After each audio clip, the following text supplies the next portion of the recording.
la parole de Dieu au chapitre 8 de Juges, si vous avez votre Bible, pour que nous terminions, car le temps, comme chaque dimanche, il est plus petit, plus, comment pourrais-je dire, plus court. Mais nous faisons ce que nous devons faire pour votre bien. Amen, Église. Juges chapitre 8, vous voyez que ce qui est impossible aux yeux des hommes, nous tous, on le sait déjà que c'est possible à qui?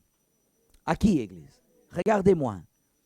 Mais si c'est possible à Dieu, regardez ici, si c'est possible à Dieu, mais si ce n'est pas possible à moi, à quoi cela me sert de dire que c'est possible à Dieu? Si je dis à mon voisin comme ça, oh, tout est possible à Dieu, Dieu ne faillit pas.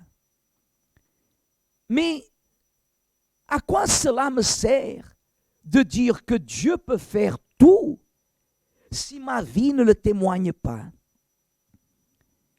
Est-ce que cela c'est normal? Ce n'est pas normal.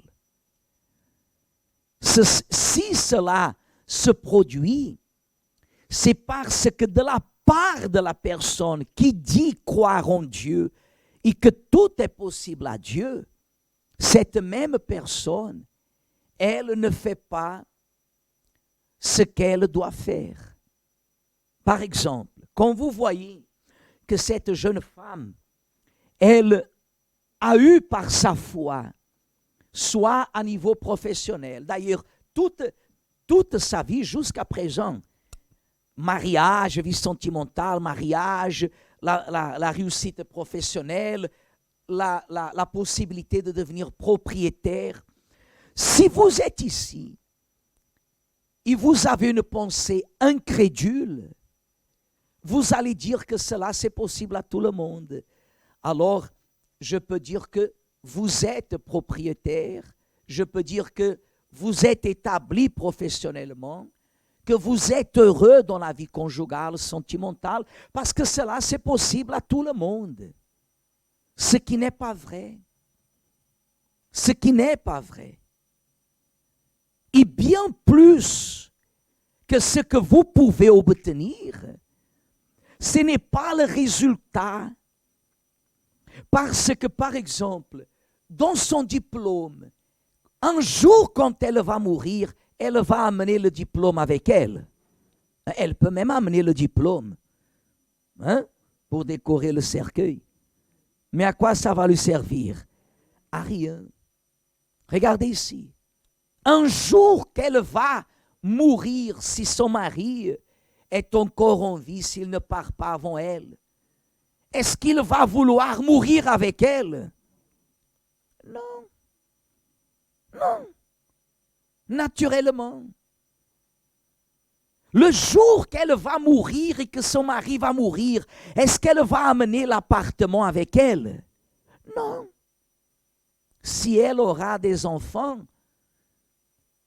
on a même une probabilité de croire que dans la majorité des cas où il y a des héritages, il finit toujours par avoir des quoi?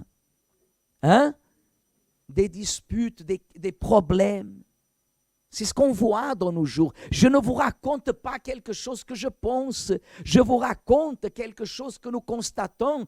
Parmi 10 cas, nous voyons que 7 cas, au minimum 7, est un sujet de dispute. C'est la famille qui se sépare. Je vous parle des choses réelles. Le plus important, ce n'est pas ce que nous arrivons à conquérir, mais c'est l'audace d'obéir à l'appel de Dieu. Ici, dans le passage chapitre 8, verset 18, regardez comme il est intéressant, ce que vous allez lire maintenant. Il dit à Zébach, et à qui d'autre? Lisez, Église, à qui? À Tsalmouna. Comment étaient les hommes que vous avez tués au Tabor? Ils répondirent. Qu'est-ce qu'ils ont répondu? Ils étaient comme toi. Chacun avait l'air d'un fils de roi. Regardez ce qu'ils ont dit. Ils étaient comme toi, Gédéon. Ces rois méchants, ils ont dit à Gédéon, ces hommes qu'on a tués, ils étaient comme toi. Ils avaient l'apparence d'un fils de quoi? Des rois. Une chose, c'est avoir l'apparence. Une autre chose, c'est d'être. Levez-vous, s'il vous plaît, avec votre Bible, Église. Regardez ici, avec votre Bible en main. Une chose, c'est avoir l'apparence. Une autre chose, c'est quoi? C'est d'être. Parce que ces hommes, ces rois, ils ont tué les frères de Gédéon. Mais ils n'ont pas tué Gédéon. Les personnes, elles peuvent ressembler à vous. Mais une chose, c'est avoir la ressemblance. Une autre chose, c'est d'être. Alors, regardez ce qu'il dit au verset 19. Il dit, c'était mes frères, fils de ma mère. L'Éternel est vivant.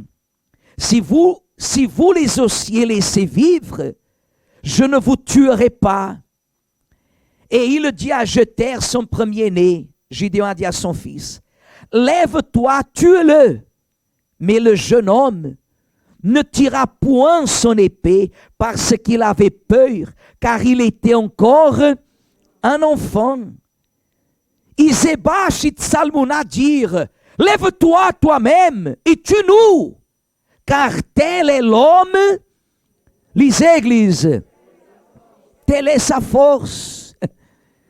Et Gédéon se leva et tua Zébash et Tsalmouna. Voyez, Église. Pourquoi Gédéon, il était en vie et pourquoi ses frères, ils étaient morts? Parce que face à la situation, ils se sont cachés. En se cachant, ils pensaient qu'ils allaient se protéger. Ils ont fini par être quoi? Tués. Mais Gédéon, non. Gédéon, il était un homme révolté. Il n'avait pas l'apparence d'un fils de roi. Il était fils de roi. La mort ne l'a pas touché parce qu'il avait déjà sa vie sur quoi? Tout ce que Dieu lui a dit de faire, il a fait. C'est à cause de ça qu'il sert le sacrifice. Combien de personnes, d'ici jusqu'à la fin de l'année, elles vont baisser les bras. Elles vont laisser ses rêves être tués, entre guillemets. Hier, je lisais le journal, je lisais le Premier ministre là, de l'Angleterre dire comme ça, ici en Angleterre, les choses pourront revenir à la normale au Noël. Qu'en fin d'année, il y a des personnes qui se cachent. Bon, jusqu'à la fin de l'année, selon ce qu'on voit, selon ce qu'on entend, on ne peut rien faire. Vous ne pouvez pas permettre ça, Église. Lorsque Gédéon a dit à son fils, tue-le, le garçon n'avait pas l'expérience, il n'avait pas sa vie sur quoi? Il a eu peur. Même les ennemis ont dit, lève-toi, tue-nous. Tel est l'homme, tel est. C'est comme si Gédéon regardait son fils en attendant qu'il le tue. Mais parce qu'il n'a pas bougé, quand il a entendu une telle chose, il a pris l'épée, qu'est-ce qu'il a fait? Zouk, zouk. Parce qu'il a compris que c'était sa mission. C'est cet esprit qui donne à la personne la différence. Si vous vous laissez faire, vous êtes perdant. Ce n'est pas la faute aux autres. Ce n'est pas la faute à ce misérable coronavirus. Ce n'est pas la faute à votre famille. Ce n'est pas la faute aux uns et aux autres. C'est votre faute. À partir du moment que vous êtes sur l'autel, rien ni personne ne peut vous empêcher de faire ce que vous avez à faire.